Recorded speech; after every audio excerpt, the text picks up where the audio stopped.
सोचिए कहानी जो लगभग एक सदी तक चली। दो भाई माधव प्रसाद और उमराव लाल दशकों तक एक ही छत के नीचे रहते हैं, एक ही कारोबार चलाते हैं और धीरे धीरे एक भाई मतलब माधव प्रसाद वो काफी संपत्ति बना लेते हैं, घर, जमीनें, बहुत कुछ। और फिर सालों बाद विवाद शुरू होता है। हाँ, सालों बाद दूसरे भाई का पोता दावा करता है कि चूंकि परिवार एक था तो उस सारी संपत्ति में उसका भी बराबर का हक है। और यहीं से मतलब हिंदू कानून का एक बहुत ही उलझा हुआ सवाल सामने आता है।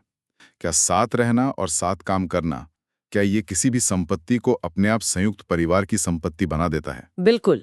और आज हम सुप्रीम कोर्ट के भगवत शरण बनाम पुरुषोत्तम मामले के जरिए इसी सवाल की गहराई में उतरेंगे। ये रिश्तों और दस्तावेजों के बीच की एक जबरदस्त कानूनी जंग है। हाँ, इसमें सिर्फ पारिवारिक ड्रामा नहीं है, इसमें दो बड़े कानूनी सिद्धांत छिपे हैं। पहला तो यही कि संयुक्त परिवार और संयुक्त संपत्ति में क्या फर्क है, और दूसरा एक बहुत ही दिलचस्प कानूनी दांवपेच जिसे चुनाव का सिद्धांत कहते हैं, डॉक्ट्रिन ऑफ इलेक्शन। हाँ?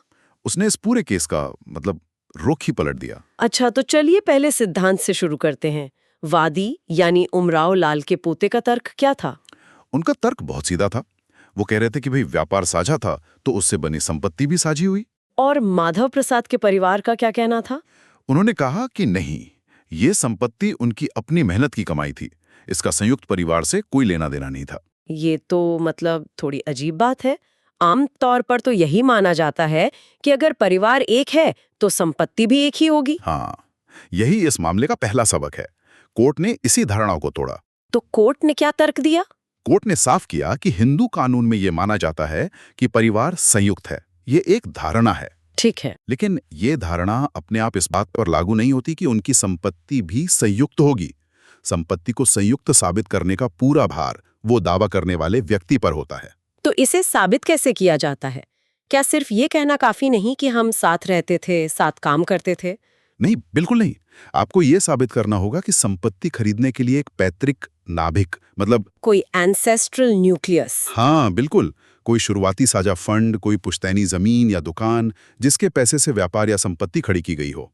इस मामले में भगवत शरण ये साबित ही नहीं कर पाए। अच्छा, तो पहला सबक ये है कि साथ रहने का मतलब साथ की संपत्ति नहीं है जब तक आप उसका शुरुआती स्रोत साबित न कर दें।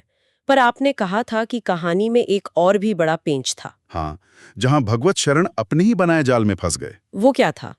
वो है इस केस का सबसे दिलचस्प हिस्सा, चुनाव का सिद्धांत, डॉक्ट्रिन ऑफ इलेक्शन। ये क्या होता है? इसे आसान भाषा में समझें तो आप एक ही चीज के लिए हाँ और ना दोनों एक साथ नहीं कह सकते। अरे मतलब जैसा अंग्रेजी में कहते हैं, you can't have your cake and eat it too. Exactly. वही बात है। तो हुआ क्या था?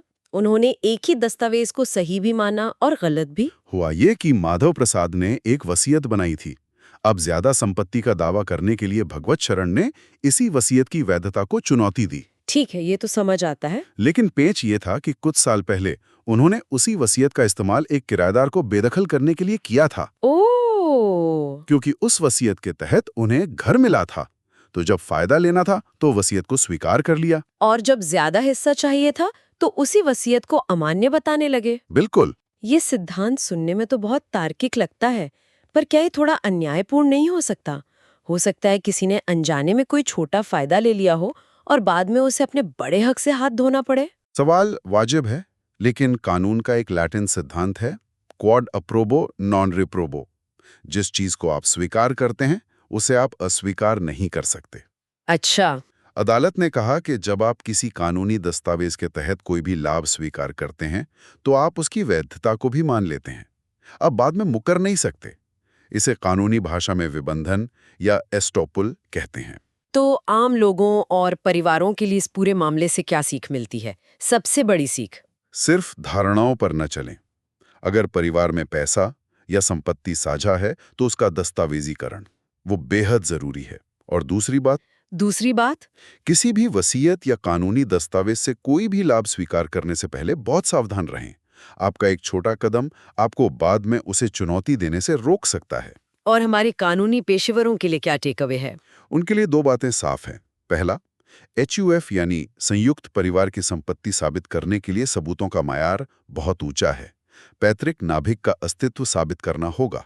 और दूसरा? और दूसरा ये कि स्कॉपल और डॉक्ट्रिन ऑफ इलेक्शन एक बेहद शक्तिशाली रक्षात्मक रणनीति है। कुल मिलाकर दशकों की ये पारिवारिक और कानूनी लड़ाई इस एक सिद्धांत पर आकर खत्म हो गई।